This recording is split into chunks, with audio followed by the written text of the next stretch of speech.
이제 언론별로 제가 말씀드리겠는데 조선일보에서는 제목에 결국 납득할 해명 없었던 김민석 총리 후보자. 세계일보는 의혹 해소는커녕 논란만 키운 맥 빠진 김민석 청문회. 한국일보 재산 증식 의혹 해소 못한 김민석 부실 해명. 국민이 수긍하겠나. 이건 다 제목이고요. 다음 페이지. 중앙일보에서는 김민석 후보자 청문회가 부실하게 지나가면 앞으로도 정부 여당에선 증인 채택을 방해하고 자료 제출을 거부하는 행태를 하지 않을지 염려스럽다. 부실한 검증은 민심의 이반을 부를 뿐이다. 밑에 국민일보요. 정부 부처나 후보자들 역시 충실한 자료 제출과 성의 있는 답변 태도가 요구된다.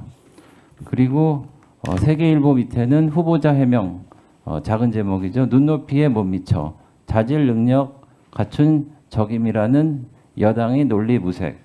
그리고 서울신문에는 무엇보다 이재명 대통령이 청문회에서 충분히 다 설명할 수 있을 것이라고 생각된다며 의혹에 대한 입장을 유보한 상황이다. 밑에 좀 잘렸는데 제가 좀 읽어드리겠습니다. 이 대통령의 부담을 덜어주기 위해서라도 김 후보자는 오늘 더 겸손하고 성실한 답변으로 의혹 해소 의지를 보여야 한다. 청문회를 지켜보고도 답답증이 더 커졌다는 사람들이 많다. 후보자님, 이게 언론사들 다 사설입니다.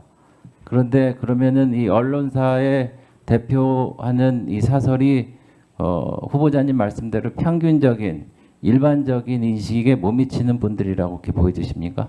그렇게 생각하지는 않고요. 네, 네. 네 군데의 언론사를 예를 들어 주시면 네 군데가 아니라 6군데입니다. 네, 6군데. 그러니까 네, 네. 6군데를 다 중요한 의미 있는 언론사들이고요. 네, 네. 그 6군데를 포함해서 또 6군데 외에도 존재하는 다양한 언론, 또 그 언론에서 지적되는 이런 포인트의 지적뿐 아니라 또 다른 측면에서의 지적, 이런 모든 것들을 종합적으로 중히 받아들여서 청문회에 남아있는 시간에 계속 또 임하겠습니다. 그러셔야 될 거라고 생각을 합니다. 그리고 제가 우려하는 것 중에 하나는 지금 그 이재명 정부가 말하자면은 절대 권력입니다. 그러니까 이제 정권을 이제 장악을 했고 입법부도 이제 다수 여당을 하고 있는데 지금 사법부에 조희대 대법원장이 있고 지난번에 그 판결에 대한 영향으로 대법원에 대해서 이제 뭐 특검을 한다, 뭐 국정조사를 한다, 뭐 이런 말씀들이 있어요.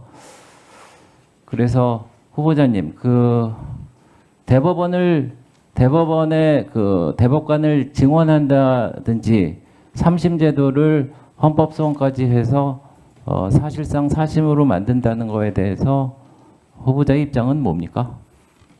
지난 대선 시기에 저는 이미 존재했던 것이니까 당시 저의 입장을 말씀드리면 대법원에서 이러저러한 중요한 사건을 판단하거나 검토하는 데 있어서 얼마나 기록이 충실하게 읽혀지는가에 대해서 국민들이 알고 싶어하는 것을 확인해보자 하는 문제 제기를 제기했던 적이 있습니다. 대법원이 매우 중요한 헌법기관이기 때문에 대법원에 대한 신뢰를 더 높여가는 차원에서 여러 노력은 필요하다고 보고요.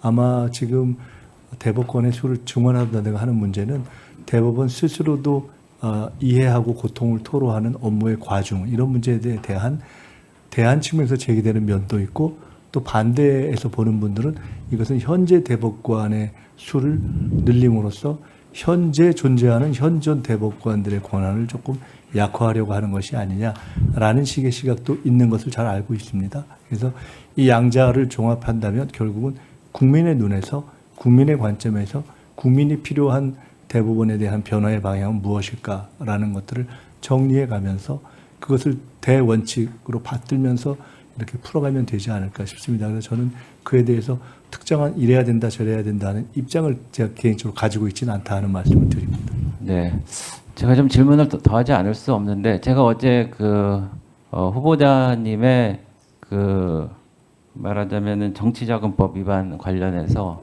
검찰이 잘못하고 판결이 잘못됐다.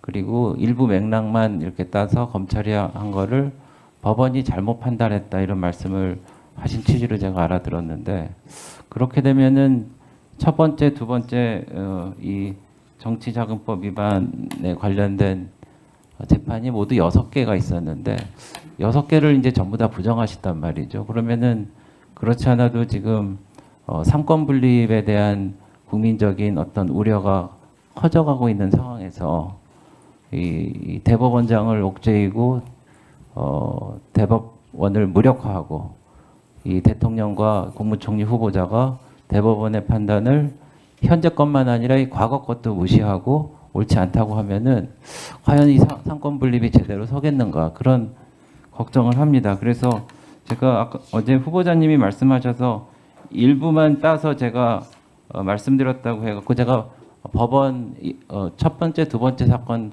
판결문을 다시 한번 처음부터까지 다 봤어요.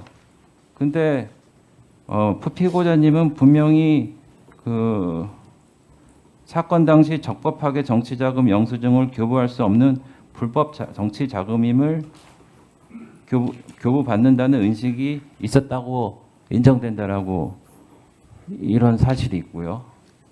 그리고 이 두 번째 정치자금법 위반에서도 제가 또 말씀드리기 좀 명구스럽긴 한데 혹시 만약에 시비거리가 있으면은 그때는 빌린 것으로 하자. 뭐 이런 내용들이 다 있습니다. 그래서 사실상 이런 법원의 판단은 존중을 하고 그런 상황에서 상권 분립도 정상적으로 하고 이 국가가 이제 정상적으로 브레이크를 잡고 필요한 브레이크는 있어야 된다고 생각을.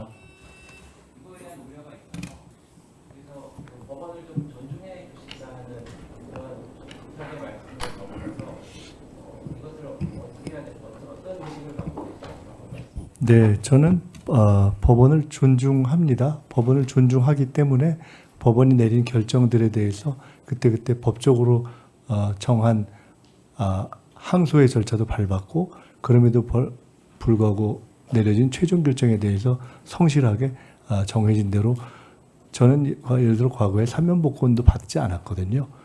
제가 의사로 안 받은 것은 아니지만 굉장히 드물게 다 산 경우입니다. 그렇게 하고 이미 드러난 것처럼 뭐 추징 등 의무를 다 갚았습니다. 그래서 그것에 대해서 제가 정확하게 이렇게 표현했습니다. 표적 사정의 성격이 있다라는 것에 대해서 말씀을 드렸고요.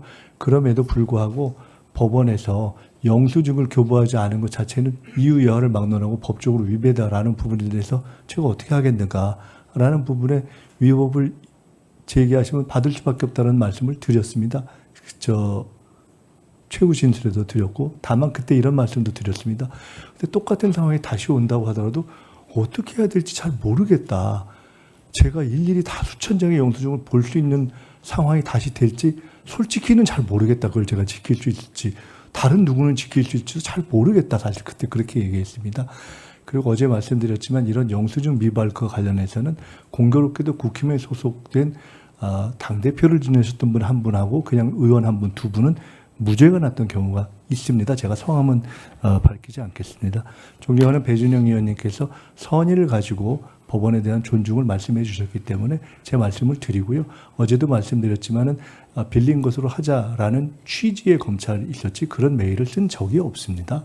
그 부분에 대해서는 우리 사회가 법원을 존중하지만 경우에 따라서는 오랜 시간이 지난 이후에 재심의를 통해서 변경되는 경우도 있고 제 사건 같은 경우는 저도 몰랐는데 늘 의문을 갖고 있었던 것이 20년 만에 그 사건을 한 당시 검찰 핵심들의 배후에 일정한 카르텔이 있었다는 것도 이제 기사가 나서 저도 인지하게 된 면들이 있거든요. 그러니까 저도 사실은 그 20년을 지냈을 때 좀 억울한 면이 있었겠지 않았는가 한번 생각해 주시면 어떤가. 이거는 정치를 하면서 어떻게 보면 국회의원들이 많이 경험하는 일일 수도 있기 때문에 솔직히 사실은 그냥 그런 말씀을 한번 드려보고 싶고요. 그럼에도 불구하고 법원에 대해서는 최대한 존중하는 입장에서 앞으로 더욱더 임하겠다 하는 말씀을 드립니다. 한 가지만 더 말씀드리면 법원의 양형 규정 이런 걸 혹시 보시면 제 두 번째 사건이 제 7억 2천인데요. 제가 아마 알기로는 우리 박규택 의원님 계신데 그 정도 정치 사건, 자금 사건이면은 제가 알기로는 벌금으로 처리하는 경우가 거의 없지 않는가 싶습니다. 저는 당시에 100% 유죄 아니면 100% 무죄라고 생각했습니다. 징역형인데 너무 놀랐습니다. 당시에 벌금이 되는 것을 보고 법원이 좀 곤란했구나. 사실 저는 그때 그렇게 생각했어요. 벌금을 줄 수 있는 액수가 아니거든요. 1억만 지나면 보통 징역형 아닙니까? 근데 제 경우에 7억 정도의 액수고 구속까지를 일시했던 건이어서 사실은 벌금 대기가 어려웠다고 저는 생각해서 그만큼 법원도 고민스러웠지 않았는가 저는 사실 생각하는 사건인데, 그럼에도 불구하고 이 모든 것에 있어서 저의 불찰과 부족함이 있던 부분을 제가 또에 대해서는 짚고 있고, 사실은 제가 이후에 미국 가서 로스쿨을 하고 미국 변호사가 된 이후에는 앞으로 정치를 할 가능성이 비록 높지 않지만은 다 제가 젊은 시절에 정치를 시작하다 보니까 제가 그러니까 세비 받는 외에 돈을 벌어서 수익 활동을 한 적이 별로 없어서 이후에 대학 강의했지만 앞으로 돈을 버는 방법으로도 내가 하나 가지고 있어야 되겠다라는 점도 있었다 하는 것을 조금 이해해 주셨으면 좋겠습니다.